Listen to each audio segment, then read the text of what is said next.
Hello ভাই, আপনি এই সারাদিন ফ্রি থেকে সন্ধ্যার দিকে কেন আপনি মাঠে এখানে কাজ করতে এসেছেন?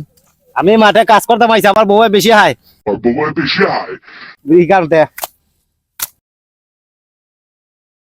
আমরা বাড়ির কাছ থেকে বুঝতে পারলাম যে ওই একটা কথা আছে না, প্রবাদ কথা আছে যে তুই বিয়া করলে বউকে হাওয়াবে কি, সেটা এখানে আমরা প্রমাণ পেয়ে গেলাম। আমরা এখানে আরো কিছু ভাইদেরকে দেখতে পাচ্ছি, তারা এখানে কাজ করতেছে। আমরা ছোট ভাইয়ের কাছ থেকে জানবো কিছু কথা।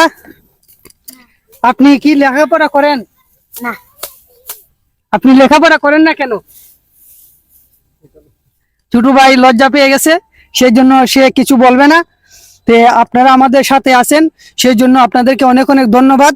ভিডিওটি শেষ পর্যন্ত দেখছেন এবং ভালো লেগে থাকলে অবশ্যই লাইক করে কমেন্ট করে জানিয়ে দিবেন। ধন্যবাদ সবাইকে।